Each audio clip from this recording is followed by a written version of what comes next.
Good morning, everybody. It is Mike with smartoptiontrade.com. It is Sunday, the 16th of August. This is my week ahead video. I'm doing it for free today. I'm not putting charts out there. Why? Well, because nothing's really changed between this week and last week, and we can cover this quickly in here and really kind of prep for the week. And I do this for my members every week. There's a link in the description of the video if you'd like to join us. We'd love to have you in our trading room. Let's talk about this week coming up. It's a fairly quiet week. Congress is on summer vacation. Um, Earnings wise, it's not much. Economic wise, there's nothing going on here. You can see on this report, other than the 20-year bond auction, the FOMC minutes, there's really nothing going on here coming up from an economic perspective this week. It's late summer, end of summer, right? We're a couple of weeks from Labor Day at this point. People are on their last vacations. College kids are getting ready to go back to school. So keep that in mind, right? A lot of parents will be taking their kids back to school this week and next weekend. And it's just overall a quiet, lethargic time in the market. Less is better. Learning when to step on the gas and when to take your foot off will save you a lot of angst. Thursday was a great day to put your foot on the gas. Friday was a great day to take your foot off the gas and slam on the brakes and see what happens. So, you have to learn how to do that or learn to trust people who will say that to you. From an earnings perspective, there's just not a lot here. China and retail take over. You got Home Depot, Baidu, and Pony AI on Tuesday morning with Toll Brothers, a home builder, that night. Target Lowe's, TJ Maxx on Wednesday morning, Bull, and you got Wolf in there as well after the close. Wednesday morning, Walmart, Baba, Deere, Futu, and that's just about it. Earnings seasons now. There's names here and there. I think we have Nvidia next week, but it's winding down here at this point. Sentiment wise, not much changed over the last couple of days here. The put to call market remains very bulled up, right? This is contrary an indicator. If the market's too bulled up, you usually look for a smack down like we got here the week before when we had that move down. But overall, with all the daily options, this is not as good of an indicator as it used to be. Market breadth still leading up on the NASDAQ now, as well as the New York Stock Exchange would hit a new all-time high. Highs versus lows on the NASDAQ, plus 245 versus negative 114 remains positive. Oops, there we go. The S&P 500 plus 59 versus 13, not as strong as it's been. This was our leader, so this continues to need to be watched here. Your advanced decline lines pretty much held serve, a little weakness in the Dow on Friday, and the oscillators plus 38 and 39 there on the New York Stock Exchange, positive side of neutral, and 136 on the NASDAQ, slightly overbought. Yes, so we had this big 4-day move here before we came in, and then we had this long consolidation. Then Thursday we broke out, and we talked about Thursday morning to watch out for a breakout. It's how this market likes to work. It likes to catch everybody off guard. The biggest problem I thought with that move on Thursday was it wasn't well supported, meaning under the covers, there wasn't a lot of names moving. It just wasn't particularly well supported. And then we got this little pullback on Friday on very little volume. And again, not much going on. So, I take everything here with a grain of salt this time of year, especially Fridays in the summer, notoriously nasty action. The NQ, very similar, just didn't hit the all-time high. Crude is off the lows, not doing a lot here. Again, there seems to be no deal, imminent deal in the Iran war. In fact, it looks like it's just going to fall into this uh, kind of straits are closed and Iran's closed and nobody's doing anything over there with a constant little attacks here and there. Kind of get the feeling that's where we're headed. Bonds remain extremely weak. That means rates are higher. This is not good. Gold had the nice move to the 200-day where it stopped. Silver pushed up here and has also moved up and paused. Bitcoin remains a wicked stepchild here, cannot find a friend, cannot break that 65 and hold it, and continues to go sideways here. The VIX, however, is saying there's nothing to see here. With the markets down on Friday, the VIX put in a new range low. It's the lowest we've been in months. So, not seeing anything there. HYG continues to lag the markets, a drag on it. The transports are holding in just off the all-time high. And the dollar overall remains in a bear flag, which is not a bad thing. So for the week coming up, we're going to look at here is we're going to watch to see how the SPY reacts. Again, weekly supported breakout here. Volume remains very low. Look at the volume here. I mean, on Friday we did 31 million shares. We do 25 of the 30 and a half day session, like the day after Thanksgiving or Christmas Eve. There's just very little volume here, and you need to really think about where you play. And if you can't find momentum, you got to leave it. I am not in favor of any kind of move this week. Sometimes I'll come in and I say I favor a move up or come down. I think it could be the market could just kind of sit here and pause out again for a bit. I don't know. If we come back, the 8 days your first level to hold, that's at the 771 area currently, and just back into this little range with this candle right here being the ultimate place. If you're very bullish, you want to hold that low there is 767.46. Break above 779.37, and we're new all-time highs, and you can just kind of grind up. The Bollinger Bands are opening up nicely. For any market to move, it has to be supported. So what is driving this at this point is the question, and there's just not a lot, and that's a little bit part of the problem. The financials, the XLF is just off an all-time high. However, the leaders, JP Morgan and Bank of America, both got hit this week, though they both held the 8 day. The other big banks like Goldman and Morgan Stanley and Wells Fargo, you can see here, these guys remain pretty much just out of play, though nice little move on Citigroup. Regional banks like Chime, not regional banks, like disruptor banks like Chime have had a nice chart holding well. SoFi has been trying to wake up, still looks fairly decent. It really needs to break up of 20, but I'll take a break in 19 to start. And the regional banks, kind of holding in here and look okay. Not much going on. Energy has showed some strength this week.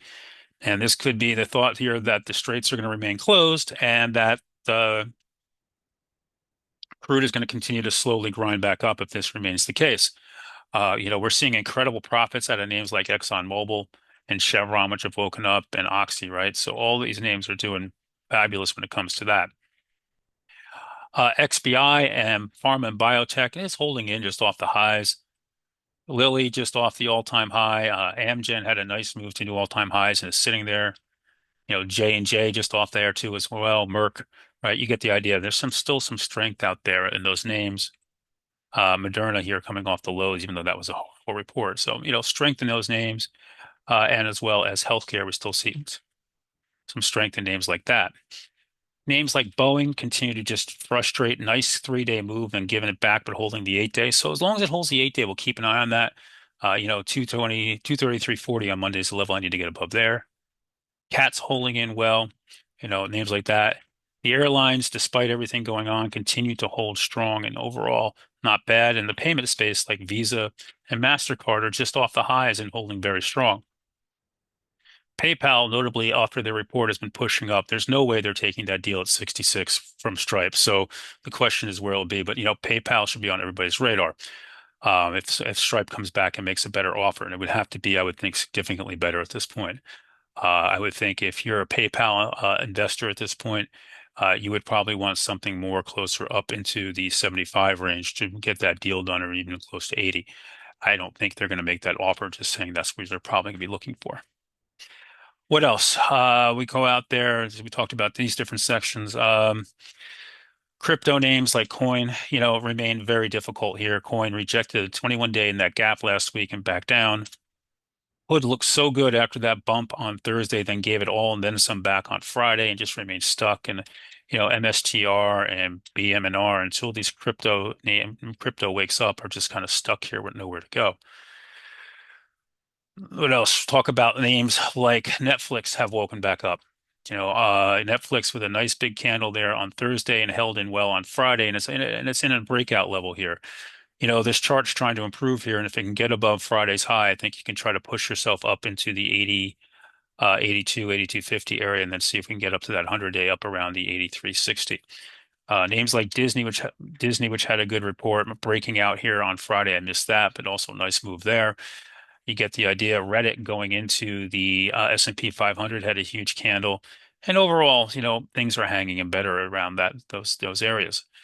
When we talk about the mega cap names, the Microsofts of the world and everything, Microsoft continues to hold that earnings pop very well, sitting here just above the 8 day, hasn't touched it and just off the recent highs. And as long as it holds the 8 day, it remains in a move higher. If not, we'll watch that gap down there at the 474.80 and for the 21 to catch up there. Amazon, not so much. That $15 billion in sales Bezos has been doing has been obviously hitting this name. It's back into and kissing that gap here, and the 21 days just below it. So this is a very big spot for this one. If they can't hold here, we'll see how much of this earnings gap it wants to fill. Amazon remains a very difficult name. It does not like to hold, for whatever reason, they don't like to hold these pops on it. Meta, another one that's been extremely difficult. It's been trying to break into that gap and trying to get above the 100-day, and you've had three, 4 rejections up in that area there, and it just cannot close over the 50-day. It just closed right on it. But look at this action since earnings. Closed on it, couldn't close above it, couldn't close above it. rejected there, rejected, closed under it, closed just on it, rejected, couldn't get there, rejected. So, there's sellers still in that one. Apple had a little bit of a pop, but overall still looks weak. Can't break the 8-day. I would watch for a move down to 300. If it gets under 300, look for the 100-day there. Google, also just looks weak. We had a really weak bounce on Friday, and that gap sitting down there at 340 looks like it wants to get filled down to the 200 days. So just keep some of that stuff in mind. IGV has woken up nicely, and then we had the down candle on Friday, which was not unexpected, but it's trying to break out and then looking for that 108.06 highs. Palantir has been a leader there, put in a new range high, and we've seen a lot of names like CRM, and Now and PAP all wake up and have nice moves. A lot of this was off of Workday. There is a rumor out there that Silver Lake is going to buy Workday, but nothing came from that on Friday, so back down they come. So, we keep an eye on that. But overall, that sector is trying to break out. You got names like Crowd at it all just off the all-time high after putting one in, and Palo Alto. The security space remains very, very strong. Snow also remains extremely strong. And that brings us over to the semis here.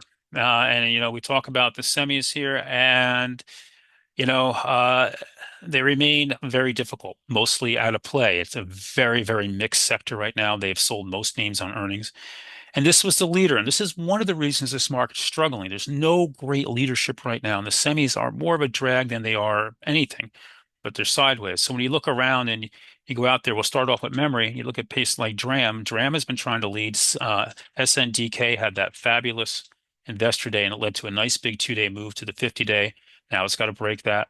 Micron, which reports in about a month, I think, give or take. Yeah, they report some usually around this end of September. Nice move here above all the moving averages again. Western Digital, which had a horrible report even into that gap, right? And SKHY has bounced back here nicely as well. When you look at the rest of the names, AMAT, they hated that report. They dumped it. And for whatever reason, they dumped Avgo worse, which makes very little sense to me. I'm not really sure I saw the correlation there, but they destroyed Avgo here on Friday. That said, AMD had a big day and back above the 50-day. And if this holds above all the moving averages, then above 525, your all-time high is not that far. 584 is not much for this name. Names like ARM and Qualcomm remain mostly just out of play. Intel, which had an okay week, is struggling to hold a breakout. And you can see it's been trying to break above this range and just struggling. It just can't quite do it. And then your 50 days sitting on top of it up here at the 1010 area. But we'll keep it on watch. I'm not missing NVIDIA. I was saving this one for last on the semis. NVIDIA had this very nice move and is digesting it. It's just not quite ready. But there's your all-time high is not far. And, NVIDIA is just one of those names. You just kind of have to be patient, wait for it. That said, it is trading tough lately. You know, last couple days, both times in the morning in the first couple minutes was smothered in call buying, and then it just sold anyway. That makes for a very difficult trader when you see names doing like that. So keep that in mind. So what else we got out there? We didn't talk about Tesla. Forgot to talk about Tesla. Tesla's had a nice move here into that gap, but couldn't hold it on Friday. We'll see if it goes. You have a very wide range doji. Now we'll see where decision. Does it get back above and finish filling that gap and head up towards the 50-day, or does it come back down?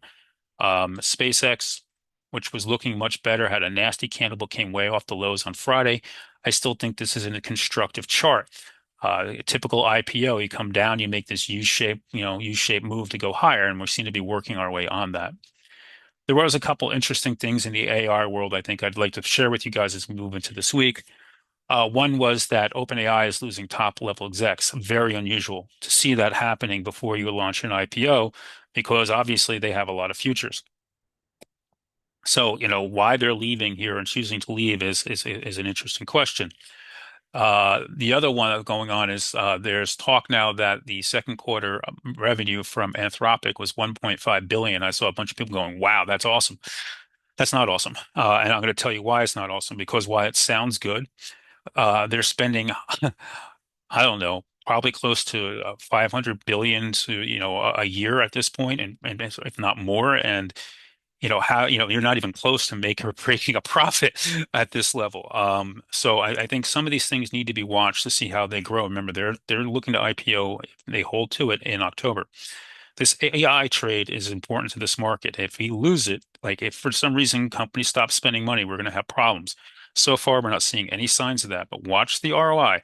A lot of companies are questioning how much they're spending on AI and for the ROI on it so far. I'm not talking about the hyperscalers. I'm talking about people buying AI services from OpenAI and Anthropic and Google and Microsoft and that's right, SpaceX AI.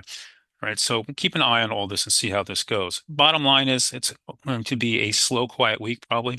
Not sure which way we're going to go. I'm looking for momentum. We'll trade whatever names have momentum and go with that. And if you can't find anything, sit still. Last week was a tough week and I had a huge day on Thursday, right? And sometimes you just have to sit tight and wait for those trades to come to you. Anyway, I hope you're all well. I hope I see you all in the room. If you'd like to join us, link in the description. And everybody have a fabulous Sunday.